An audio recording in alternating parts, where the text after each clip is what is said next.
Biology का तीसरा chapter है जीव जनन कैसे करते हैं। इस विषय वस्तु दिया हुआ है, पहले उसे हम पढ़ेंगे।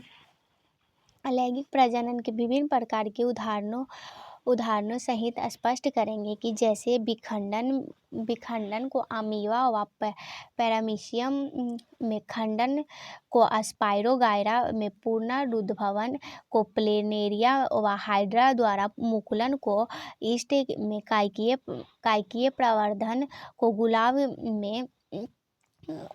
में कलम से बीजाणु समसंघ के द्वारा म्यूकर द्वारा सुस्पष्ट करेंगे और लैंगिक व अलैंगिक प्रजनन को स्पष्ट करेंगे व पुष्प की संरचनाएं को बनाएंगे। तो यहाँ पे दिया हुआ है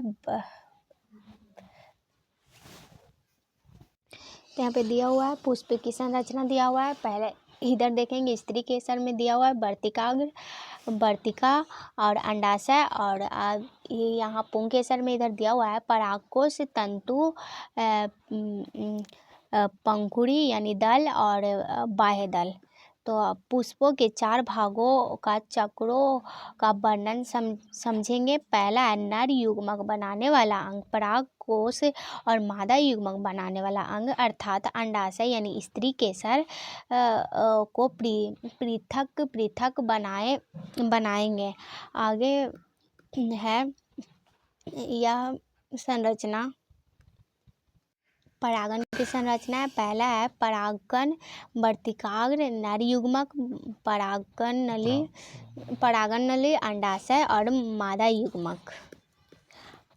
तो परागन के बारे में पढ़ने के लिए दिया हुआ है यहाँ पे। पहला है पराग कोश का वर्तिकाग्र पर पहुँचना परागन कहलाता है। परागन 2 प्रकार के होते हैं, स्वपरागन जब किसी पुष्प के परागकण उसी पुष्प के वर्तिकाग्र पर गिरते हैं तो ऐसे परागन स्वपरागन कहलाता है। और दूसरा में दिया हुआ हमारा परपरागन, जब किसी पुष्प के परागकण किसी माध्यम के द्वारा दूसरे जाति या पुष्प पर गिरते हैं तो इसे हम पर परागन कहते हैं। आगे हमारा मनुष्य में जनन। तो पहला है वृषण। यह ग्रंथि एक प्रकार का जनन अंग है। यह केवल पुरुषों में उपस्थित होता है और यह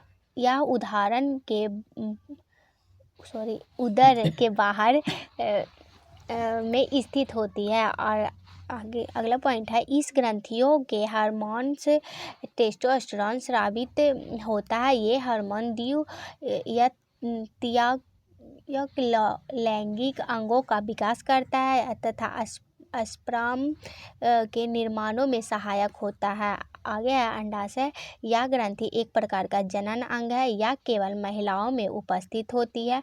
इससे एस्ट्रोजन हार्मोन तथा प्रोस्ट्रोजन हार्मोन स्रावित होता है। आगे है अन्य महत्वपूर्ण बिंदु दिया हुआ है। पहला प्लेसेंटा या अपरा।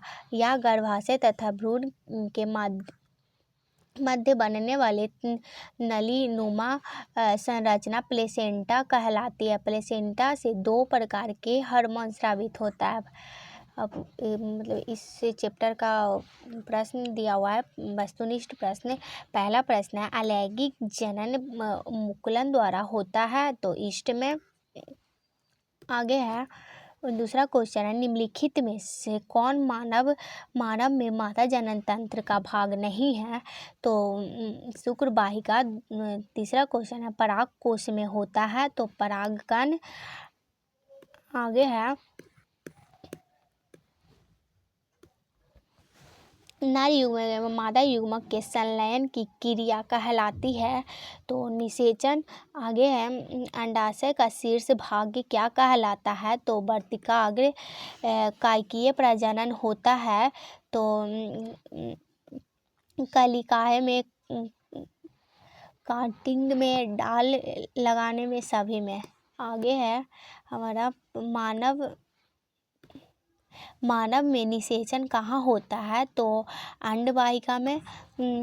दूसरा है पुष्प के कितने भाग होते हैं तो 4, और बीजांड निर्माण करता है तो बीज का।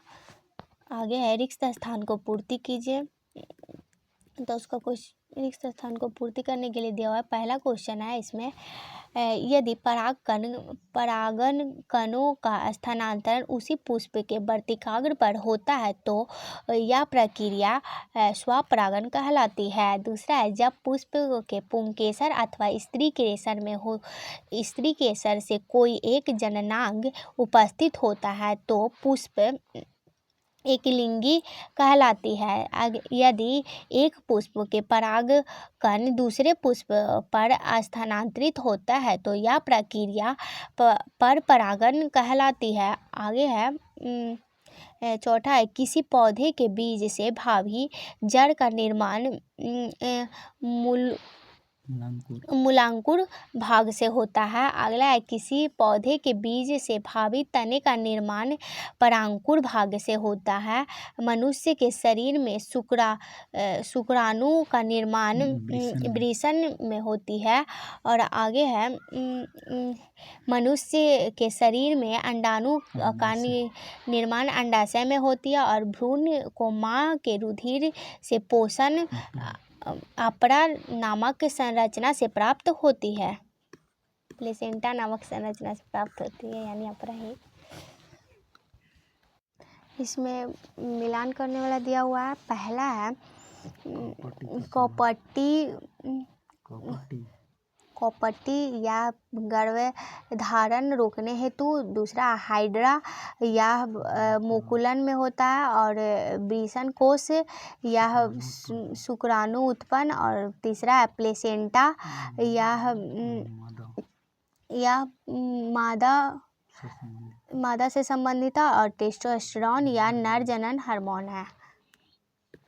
आगे है, एक शब्द या एक वाक्य में उत्तर लिखिए। तो पहला है क्वेश्चन हमारा, सजीवों में अपने ही समान आकृति रूप में नए जीवों को उत्पन्न करने की क्षमता जनन कहलाती है। आगे दिया हुआ है, लैंगिक प्रजनन युग्मक का निर्माण होता है। अगला, पौधों में लंबाई की वृद्धि में ऑक्जेनोमीटर यंत्र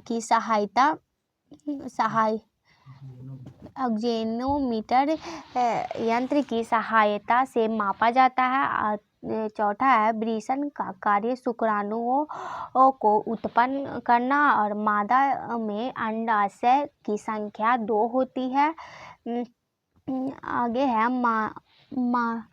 मादा मनुष्य को यौवनारंभ का प्रारंभ होता है तो 12 से 14 वर्ष के बीच। अगला, प्रजनन किसे कहते हैं? अपने समान संततियों को उत्पन्न करना। अगला, अलैंगिक प्रजनन का एक उदाहरण दीजिए। तो बायोफ्यूल में कलिकाएं। अगला है, दूसरा हमारा नंबर है, नर में वृषण की संख्या कितनी होती है? 2। मादा में अंडाणुओं का निर्माण कहाँ होता है? अंडाशय में। डीएनए एक पूरा नाम क्या है? डीऑक्सीराइबोन्यूक्लिक अम्ल। आगे है, हाइड्रा में प्रजनन किस विधि द्वारा होता है? मुकुलन के द्वारा। आगे है, 2 अंक का प्रश्न है, ब्रायोफिलम की पत्तियों द्वारा प्रजनन किस प्रकार होती है? समझाएं। तो इसका उत्तर है हमारा कि ब्रायोफिलम में कलिकाएं विधि द्वारा प्रजनन विधि। ब्रायोफिल की पत्तियों में कलिकाएं होती है। इसकी पत्तियों के किनारे पर छोटी छोटी कलिकाएं बनाती है जो कि कुछ समय पश्चात विकसित होकर जड़ सहित संपूर्ण छोटे छोटे पौधों में निर्माण करती है।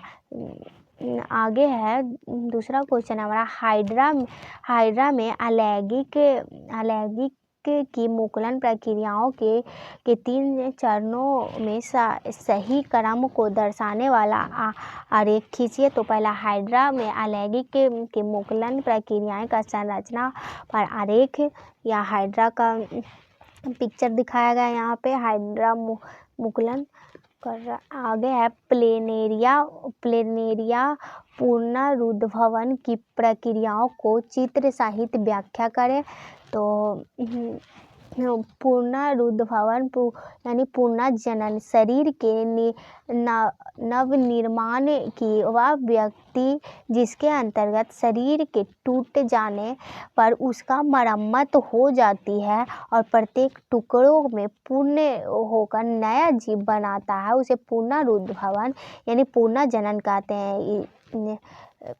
जो इस प्लेनेरिया का पिक्चर इसमें दिखाया गया है। आगे है कायिकीय प्रवर्धन क्या है, तो इसका उत्तर कायिकीय प्रवर्धन एक ही क्रिया में पौधों के विभिन्न भागों में नवीन पौधों का निर्माण होता है, तो इस प्रक्रिया को हम कायिकीय प्रवर्धन या कृत्रिम अलैंगिक जनन कहते हैं। अगला है द्विखंडन या द्विखंडन क्या है, तो द्विखंडन एक कोशिकीय जीव में कोशिका विभाजन द्वारा 2 बार भागों में विभक्त हो जाता है तथा प्रत्येक भाग में एक नए जीव को जन्म देता है। इस प्रक्रिया को द्विखंडन या द्विखंडन कहते हैं। आगे है तीसरा क्वेश्चन हमारा, उस संरचना का नाम बताएं जिसके द्वारा गर्भाशय शिशु अपनी मां से जुड़ा रहता है, उसके कार्य लिखिए। तो इसका उत्तर होगा गर्भाशय शिशु मां से प्लेसेंटा नामक ऊतकों से जुड़ा होता है। इसी के द्वारा भ्रूण मां को गर्भाशय में पोषित होता है तथा इसी के माध्यम से जल ग्लूकोज ऑक्सीजन तथा अन्य पोषक तत्व प्राप्त करता है। आगे है मादा प्रजनन तंत्र में फैलोपियन नलिकाओं की भूमिका का वर्णन कीजिए। तो फैलोपियन ट्यूब अंडवाहिनी, इसमें अंडकोश का निषेचन होता है तथा यह युग्मनज को गर्भाशय को पोषित करती है। 3 अंक का प्रश्न दिया हुआ है। इसमें पहला प्रश्न बोल रहा है डीएनए की प्रकृति या प्रजनन में क्या महत्व है, या लैंगिक जनन में डीएनए की क्या भूमिका है। उत्तर होगा जनन की मूल घटना डीएनए की प्राकृतिक बनाना है। जनन के एक कोशिका द्वारा डीएनए की प्राकृतिक का निर्माण होता है। अतिरिक्त कोशिकाएं का संगठन सृजन होता है। डीएनए के अणुओं में आनुवंशिक गुण का संदेह होता है जो कि जनक के संतति पीढ़ी तक स्थानांतरित होता है। अतः जनन के मूल घटनाएं डीएनए की प्राकृतिक बनाना है, इसलिए जनन के लिए डीएनए की प्राकृतिक बनाना आवश्यक है। अगला है परागण एवं निषेचन के 3 अंतर स्पष्ट करें। तो पहला है परागण और निषेचन में अंतर। तो पराग कोश से परागण कणों का वर्तिकाग्र पर पहुंचने की क्रिया को परागण कहते हैं।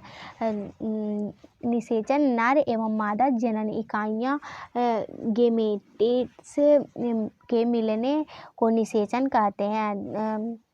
परागकण के लिए बाह्य साधनों या वायु, जल, कीट आदि की आवश्यकता होती है और निषेचन इसके लिए किसी बाह्य साधन की आवश्यकता नहीं पड़ती है और यह एक बाह्य क्रिया है और यह बीजांड के भीतर होने वाली क्रिया है। इसके लिए किसी पूर्व क्रिया की आवश्यकता नहीं होती है और निषेचन होने के पूर्व परागकण होना आवश्यक है। तीसरा क्वेश्चन है परागण क्या है या कितने प्रकार के होते हैं। तो उत्तर परागण वह क्रिया है जिसमें पुंकेसर के परागण कोश से परागकण उसी पुष्प के या दूसरे पौधे के पुष्प के वर्तिकाग्र पर गिरते हैं, वह परागण कहलाती है। स्वपरागण जब एक ही पुष्प के परागकण उसी पुष्प के वर्तिकाग्र पर पहुंचते हैं तो इस क्रिया को स्वपरागण कहते हैं। परपरागण जब एक पुष्प का पराग कोश से परागकण दूसरे पुष्प के वर्तिकाग्र तक किसी माध्यम की सहायता से पहुंचते हैं तो इस क्रिया को हम परपरागण कहते हैं। आगे हमारा है लैंगिक जनन किसे कहते हैं समझाएं। तो जनन विधि जीव वैशिष्ट पराग की जनन कोशिकाओं का निर्माण होता है। इन जनन कोशिकाओं का युग्मक कहते हैं। युग्मक दो प्रकार के होते हैं, नर युग्मक व मादा युग्मक। इन दोनों युग्मकों के संयोजन से युग्मनज बनता है। युग्मनज नई संतति को उत्पन्न करता है। अधिकांश उच्च श्रेणी के पादप एवं प्राणियों में लैंगिक जनन प्रजनन की मुख्य विधि होती है। क्या जनन में बनी दो कोशिकाएं एक दूसरे को बिल्कुल ही सामान्य होती है? तो उत्तर अलैंगिक जनन में बनी दो कोशिकाएं बिल्कुल सामान्य होती है। किसी जीव अलैंगिक जनन से उत्पन्न समजात संतति को उसी जीव के क्लोन कहते हैं, क्योंकि उनका एकल जनक होता है। उनका डीएनए और उनके जनक डीएनए एकदम मेल खाते हैं। लैंगिक जनन में समरूपता नहीं होती है, क्योंकि लैंगिक जनन में दो जनक भाग लेते हैं जिनके गुण भिन्न होते हैं।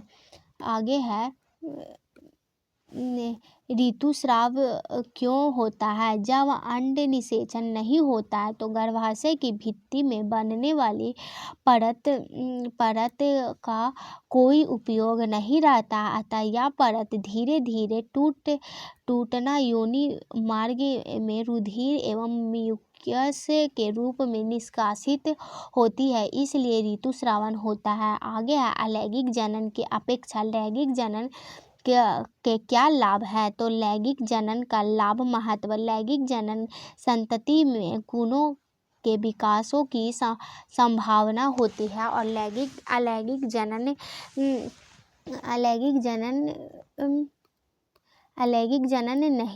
नहीं नवीन संतति में विभिन्नता का विकास होता है जो अलैंगिक जनन में नहीं होता है। लैंगिक जनन फलस्वरूप उत्पन्न विभिन्न उसी स्पीशीज के अस्तित्व को बनाए रखने में सहायता होती है। अगला जो अलैंगिक जनन में संभव नहीं है, अतः लैंगिक जनन की अपेक्षा लैंगिक जनन के अनेक लाभ हैं। आगे है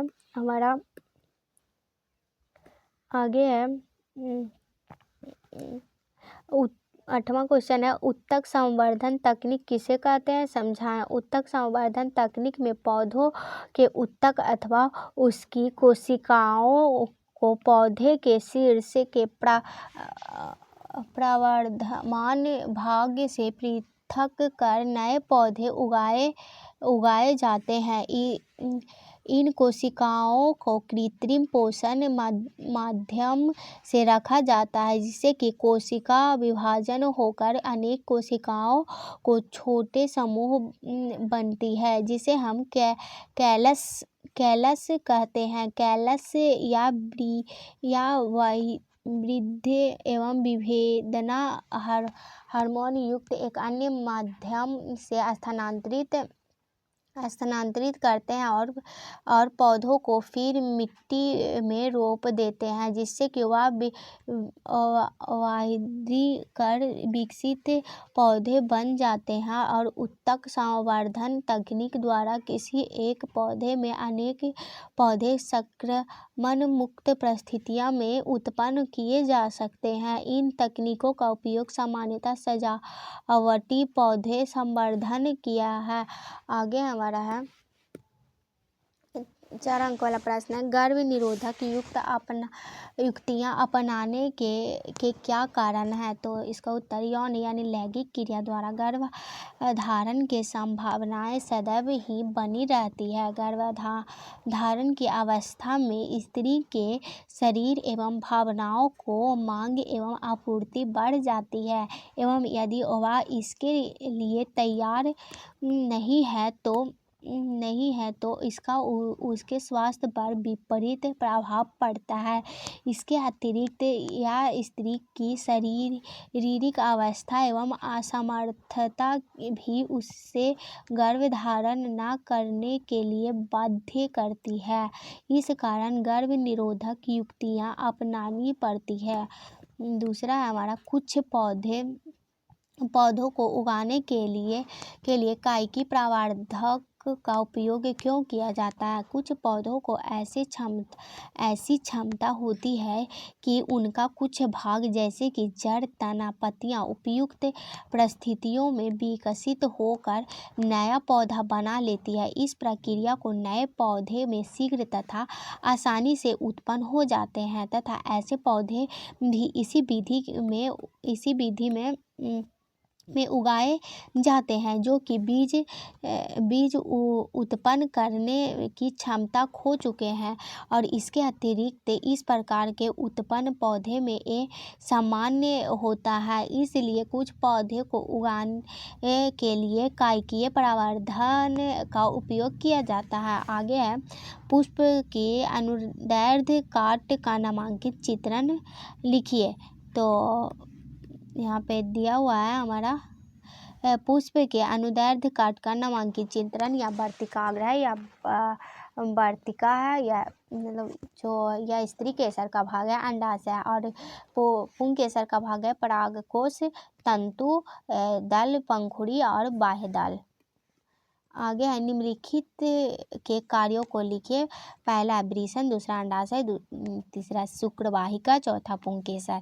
तो पहले हमारा वृषण शुक्राणु उत्पन्न करने में वृषण में टेस्टोस्टेरोन हार्मोन स्रावित होता है। अंडाशय एक अंडाणु उत्पन्न करता है तथा इसमें मादा हार्मोन एस्ट्रोजन हार्मोन प्रोजेस्टेरोन स्रावन करता है। तीसरा है शुक्रवाहिका। यह शुक्रवाहिका शुक्राशय या खुलती है। यह नलिका वीर्य को शुक्राशय में पहुंचाती है। आगे है पुंकेसर। यह पुष्प का नर जनन अंग होता है। यह पतला तंतु की समान होती है और शीघ्र भाग्य पर परागकोश होता है जिससे कि परागकण होता है। इसका मुख्य कार्य होता है परागकोश में उत्पन्न करना। आगे है हमारा अलैंगिक एवं लैंगिक जनन में अंतर स्पष्ट करें। तो अलैंगिक जनन यह इसमें पर्याय एक जनक भाग लेता है और लैंगिक जनन इसमें पर्याय 2 जनक भाग लेता है। अलैंगिक जनन इसमें युग्मक उत्पन्न नहीं होता है और लैंगिक जनन इसमें युग्मक उत्पन्न होता है। अलैंगिक जनन इस प्रक्रिया को निषेचन नहीं होता है और इस प्रक्रिया में निषेचन होती है। आगे है अलैंगिक जनन इस प्रक्रिया में युग्मनज नहीं होते हैं और लैंगिक जनन इस प्रक्रिया में युग्मनज बनते हैं। अलैंगिक जनन प्रजनन के दौरान अर्धसूत्री विभाजन नहीं होता है लेकिन लैंगिक जनन प्रजनन के दौरान अर्धसूत्री विभाजन होती है। आगे है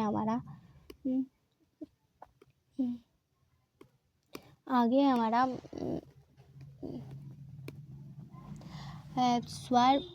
स्वपरागन एवं परपरागन के कोई 2 अंतर लिखिए। तो उत्तर स्वपरागन एवं परपरागन के निम्नलिखित अंतर है। पहला स्वपरागन। तो स्वपरागन के लिए पुष्प को द्विलिंगी होना आवश्यक है लेकिन परपरागन द्विलिंगी एवं एकलिंगी दोनों प्रकार के पुष्प हो सकते हैं।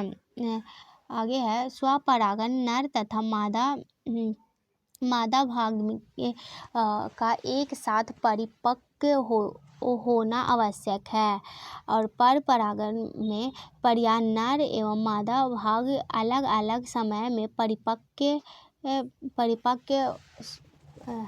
होते हैं। अगला पुंकेसर स्वपरागण में पुंकेसर एवं जयांग की व्यवस्था ऐसी होनी चाहिए ताकि परागण सुगमत हो सके, लेकिन पर परागण इस प्रकार परागण के लिए यह आवश्यक नहीं है।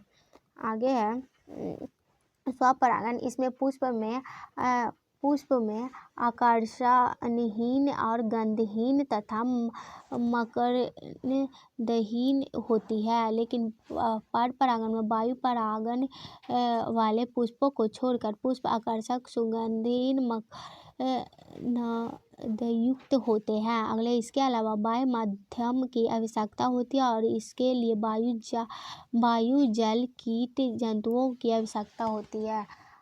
अगला क्वेश्चन है हमारा, मानव में मादा जनन तंत्र का आरेख दर्शाने के लिए किसी स्त्री केसर का अनुदैर्ध्य काट का आरेखीय चित्र खींचिए एवं नामांकित भागों में नामांकित कीजिए। अगला है पहला, अंडाशय या ओवरी और गर्भाशय यूटेरस, अंडवाहिकाएं फैलोपियन ट्यूब और योनि या वेजाइना। आगे अंडवाहिका, फैलोपियन ट्यूब, अंडाशय, गर्भाशय, ग्रीव, योनि। अंडवाहिका ओवरी या वह स्थान है जहाँ से अंडों का निर्माण होता है, और अंडवाहिका फैलोपियन ट्यूब या वह स्थान है जहाँ से अंडों का निषेचन किया जाता है।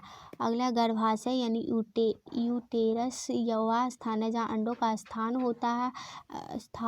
होता है, और योनि या बीजाइन इस मार्ग से शुक्राणु प्रवेश करते हैं।